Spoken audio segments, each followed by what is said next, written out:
I don't know how to do that. What am I, Martin Scorsese over here? I hope That's, not.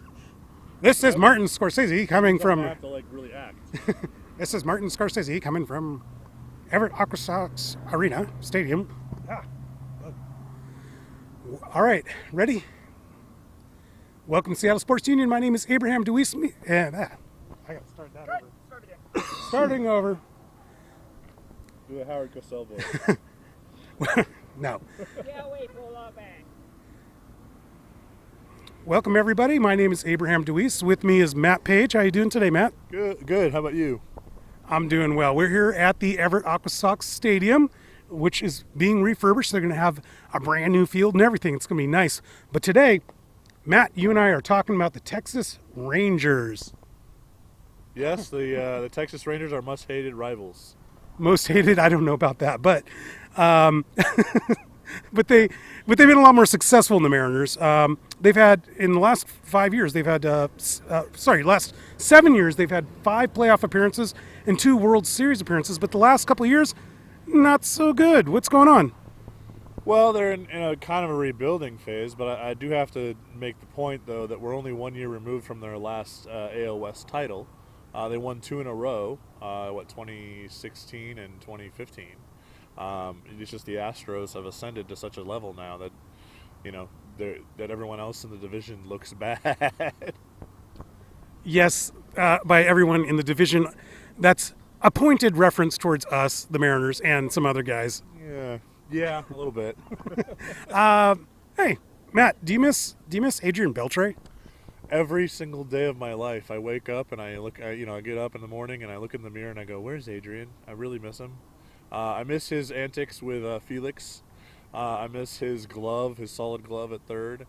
And the honest truth is we should have re-signed him. He wanted to stay, and if you think about it, Kyle Seager's natural position in college was second base. If we had Kyle Seager at second base and Adrian Beltre at third, we wouldn't have had to spend $285 bazillion on a former Yankee right now on our roster. How many zeros is 285 bazillion? About 280 bazillion. I think it's too many zeros myself. What do you think of the current manager for the Texas Rangers? Bannister, he's a solid guy. I think he's good working with the kids. They have a fairly young outfield staff and pitching staff in the bullpen at least, and he's had some success working with them. He's been there 3 years now, I believe, and so he's had some ups, he's had some downs. I think he's a solid, about league average manager. Okay, which can be good enough sometimes, but there's there's a problem when I look at the guys like Perez, Moore, and Pfister in that pitching rotation. Well, I mean, first of all, you have Cole Hamels at the ace. You do. And I mean, he's the Paxton. he is the Paxton. He's the ace. Not sure if he still has ace quality. He's number one, but is he still at ace? I don't think so. But behind him, you have Perez, who we're going to miss time because he was in my all-time favorite injury this offseason. He was injured by a bull running with the bulls or bullfighting or something like that. So he got gored in his non-pitching hand or something like that.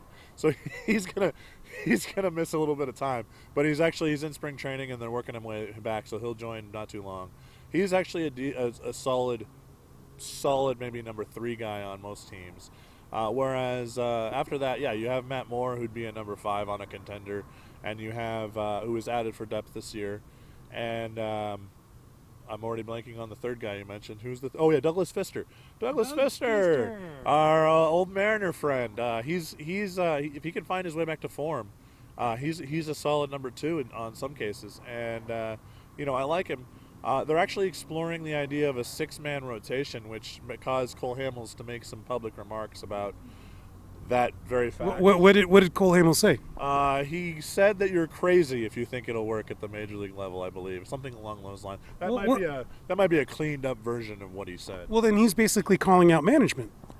Yeah, he is to a certain extent. They have Matt Bush, and then they have Mike Minor from the Royals. That they're both stretching those 2 relievers out, and they want them to be starters. And then there is the added potential wrinkle of the guy I'm sure we're gonna get to a little bit later, Timmy, who might potentially start. They haven't figured out his role yet. They're thinking bullpen, but he's flexible. He can do whatever. Matt, for the last 4 or 5 years, I've been telling you that Jerks and Profar gonna be the guy. He's gonna be the guy this year. He's gonna be the guy next year. And here it is. What is it now? 4 or 5 years later, I'm still waiting for him to break out. Also, Gallo as well. But Profar, when is it, Matt? Is this it? Is this all we see from Profar? I think at this point, what you have to expect is he's just going to be a super sub at this point in his career. You know, the sky was the limit, and when he first came up, and I think they brought him up when he was 19. I mean, you got to remember this kid; he's still only like 23 at this point. It feels like he's been in the league forever, but you know, he hasn't. He really hasn't. He's been bouncing back and forth between AAA too. He spent some time in AAA last year. His batting average was like 170 or something in the major league level last year. It was pretty pathetic. But I think this is his last year of a chance with the Rangers. He's counted on as a depth piece, and if he doesn't put the bat to the ball, they'll probably trade him for a change of scenery kind of move. I was kind of thinking that Profar would be somebody like I don't know if you remember this guy, Delano DeShields from back in the day. Oh, yeah, absolutely. Delano DeShields was a super sub like Mark McLemore from the Mariners, or you know, there's been a bunch of other guys who fit that role. Ben Zobrist has done that more recently. You know, Delano DeShields is you know, and his son, of course, is on the Rangers. Do you think that? What do you think about Gallo? Joey Gallo is, you know who he is? He's Adam Dunn. Absolutely Adam Dunn. He actually, you know, his on base percentage was solid last year, even though he only hit like 207 on the season. He crushed 40 dingers, and the honest truth is he's still young. He might break 50 regularly, and he walks a ton. He's never going to have the high contact rate that everyone expects for batting average, but he can field first base adequately, and he can crush it. I think he's arrived, to be honest. So I think that this outfield's a little bit all over the map as far as quality. Calhoun, DeShields, who we mentioned, Mazzara, and Sinshu Chu. Where do you rate them amongst MLB outfields? Well, Chu is going to be the DH for the season. He, at this point, is a very big liability out even in left field. He's you know, his speed that he had when he was a Mariner way back in the day. Some people may not remember, but he was a Mariner for a short time, and he came up in our system, and we traded him to the Indians, I believe. But anyway, he's going to be mostly DHing and then filling in, you know, spot starts out in the field. But Calhoun is a rookie who is brought over from he was in the Yu Darvish trade last year. Got from the Dodgers system. He doesn't really have a position on the field. He's more of a DH style guy. So they're trading him in left field. He doesn't have much experience in the outfield. That's going to be something to watch. So defensively, that's going to hurt. But offensively, the kid can hit. The kid can crush. There's no doubt there. It's just a matter of time. Mazzara over in right field has been pretty solid. His hitting, he lost a little bit of discipline last year. He kind of got a little frustrated and tried to carry the team a little much. I think they put too much on his shoulders. He needs to a little relax. I think he'll take another step forward this year. And then DeShields in center, you know, he's an adequate center fielder. He's not the greatest center fielder, but he adds the speed dimension to the team, and you know, that's kind of what you want out of the center field. As far as other outfields across the league, I'd put them mid-pack, to be honest. So the potential of Mazzara and Calhoun don't elevate them for you? If they develop the way they should, then it does elevate them. So down the road, this might develop into one of the better outfields in the game. But right now, where it stands with the question marks with Calhoun's fielding, and with, you know, Mazzara still having a little bit of plate discipline issues, you know, middle of the road, maybe a little bit above mid-pack. Is it a consistency thing? You want to see it year over year, not just one great series or one great half season? Yeah, you know, I mean, it's you want to see him take step forwards, and you know, and develop that consistency. And you know, they're all real young, and that's the beauty of it. You know, there's still definitely potential. There's a guy who's still young. relatively young, but we seems to have been in baseball forever. A kid from around here in the Seattle area named Timmy Lincecum. Rangers just picked him up, didn't they? Yeah, he held a workout session, like about a month ago, and about 10 to 15 teams attended. This is a two-time Cy Young Award winner who won, two World Series. The kid, he was on top of the world, and his arm and everything just kind of came crashing around him. But he definitely still has the talent, and he definitely has the drive as a competitor. That's what's bringing him back. It's not the money. He doesn't need the money. It's the feeling that he still wants to compete. He feels he still has something to give. I feel like, okay, so he's just north of 30, not that far in, but maybe he has an arm of like a 40-year-old. That might be accurate. I believe in the bullpen session where he was for the scouts, I think he hit 93 a couple times on them for this. So he doesn't exactly have the electric arm that he had when he was a kid, but he's smart, and if you learn to pitch and not just throw, you can do well in this league. Like Jamie Moyer, proved. Randy Johnson made the adjustment later on in his years. Bartolo Colon is still throwing at 48 years old or however old he is now, who, by the way, is also on the Rangers now and in the mix. It was a good signing. I'm actually disappointed that the Mariners didn't jump in there and sign him. I mean, just think about the jersey sales alone. Are you talking about Lincecum or Cologne? Lincecum. Sorry, I want to make that clear. I wish that the Mariners had thought about signing Lincecum because, it wouldn't have hurt to add him to the mix of the bullpen. It would have been a great hometown coming story. They would have made a ton on jersey sales, alone. They would have made back his salary plus and just jersey sales alone. What do you think about what do you think about the starting rotation for the Rangers? Do you think Do you think Cologne and Lincecum just come in and dominate, or do you need to still see it from these old guys? I don't know if either one is going to make the rotation out of spring training, to be honest. Okay. I think they've got it pretty well set. They may have Cologne in there because Perez is still working his way back, but then they're converting Bush and Minor up to be starters. So they already have a busy rotation right now, and they kind of got to make up their mind, to be honest, if you ask me. Okay, so these moves are more because there's nothing else they can do. They're just taking a flyer. They're taking a flyer. Their depth moves too. You got to think about the fact that like the Mariners, the Rangers don't really have a farm system left. Right now it's pretty barren at the high levels. There isn't much reinforcement. Some teams like the Astros have the luxury of having a guy at AAA ready to go, and in case there's an injury, and the Rangers don't really have that. Neither did like the Mariners. I mean, it's rough. So you gotta do what you can, and Cologne had some success last year, still at 45, and Timmy has a history of being a fierce competitor and having that track record, and he's willing to play whatever position they want him to. He's willing to do whatever role. So you could see Lincecum in the bullpen then?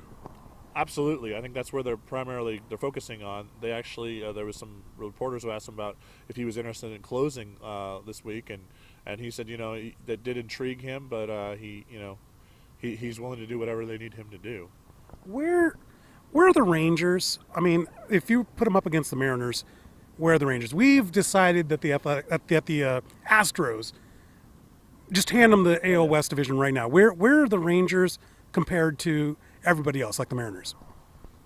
I believe the Rangers are dead even with the Mariners right now. In fact, it's almost an identical situation. A barren farm system, a pitching staff with a lot of questions, a younger outfield and core to the team, but with some veterans that can help out. And, in general, there's not a lot of depth. They don't have the quality pitching they need to make it really far.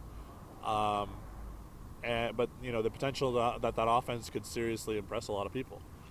How do the Rangers make the playoffs? If they're to go after the wild card, what has to happen? Bartolo Colon needs to pitch 20 and win 25 games. No, I'm kidding. No, in order for them to make the playoffs, there's going to need obviously. Okay, we're assuming a playoff the wild card. Okay. There's going to have to be a lot of things that break the right way. Calhoun is going to have to adjust instantaneously almost because he doesn't have much major league experience, and they're counting on him straight out of spring training. They're going to need Mazara to take a big step forward. They're going to need Adrian Beltre to be healthy the whole year, which is getting a little more difficult. He'll hit when he's there, but it's more difficult for him to stay healthy, obviously, at 39. Their pitching is just going to have to break absolutely right. Absolutely. Cole Hamels is going to have to find the fountain of youth. What would prevent them from making the playoffs? What's the big weakness that's going to stop them? Well, obviously, it depends on how much time Beltre misses. Beltre is their leader. He's the core guy. He's the brains behind the clubhouse. He keeps everyone in check. And honestly, I think Joey Gallo is going to be a bigger portion of the offense this season, and they're really going to count on him to carry the load offensively in that fourth batting spot. And if he goes down or something happens to him, there could be some bad results. On the other hand, the six man pitching rotation that they're talking about right now could have completely disastrous results. It could really throw off, like Hamels or Cologne or whoever, one of their veterans. You could throw them off in terms of their routine and get them out of their routine and maybe cause an injury. What is the record? If you were to use your precognition powers, what would you think? What do you think the record's going to be for the Rangers? I'd put them right about where they were last year, maybe a little bit up. So maybe they won 78 last year. I'd put them at maybe 80 this year. Is that on the high end, or is that just? I think that's a fair judgment, right on, a realistic number. On the high end, they could make the playoffs as a wild card, but I don't see that really happening, to be honest. Okay, great. What do you like best about Texas? What do I like best about Texas? That's a tough question. They have really good barbecue there. Anything about the baseball in Texas? Oh, okay. Oh, well, you see, you weren't being specific. Okay. Let's see. Texas, the Rangers. Okay. Here's something here's a point that I haven't touched on yet. This year, they still this year, next year, and the year after, they still owe Prince Fielder $18 million a year. Now, insurance is covering some of that. I haven't been able to find out exactly how much insurance is covering, but I'm guessing it's $3 to $4 million at most. And so they're still owing $13 million or so. They owe A-Rod, by the way. This is the last year, but they're paying A-Rod $5 million this year. Okay. So what I wanted to say is that I admire that they're able to put together this roster while they're essentially having, I don't know, a Kyle Seager on their roster that's not even on their roster. Well, so do you like also the idea that they just sucked it up? They decided when they sent A-Rod to the Yankees, some people don't know this, but they kept paying parts of A-Rod's contract even while he's with the Yankees. And like you said, one more year of that. They got rid of Fielder, even though they owe him money. Fielder had a career-ending injury to his back. He can no longer perform. Oh, okay, I didn't realize it was that bad. I thought it was just anyway. They didn't cut him. Okay. But in today's baseball, do you have to be willing to do things like the A-Rod thing? I think so. Yeah, I think you kind of have to be ready to. When you sign that contract for $240 million over 10 years, you have to realize the last 2 years you're going to be sitting there going, should we just cut him and walk away? And so you have to plan for that, and you have to think ahead for that.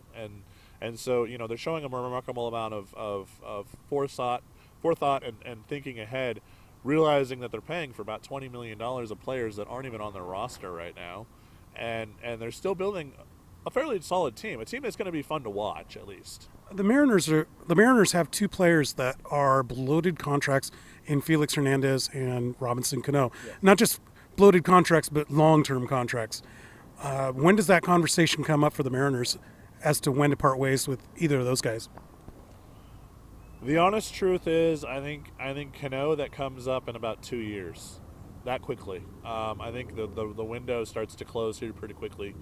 At second base, we're gonna have to transition him to first or something like that, or DH. Maybe he takes over for Nelson Cruz after he retires. But it's going to come a lot sooner than you want it to. And how about the king? Excuse me. This is a make or break year for Felix in my mind. He needs to. He no longer has the fire in his pitches that he once did. He no longer has the health that he once did.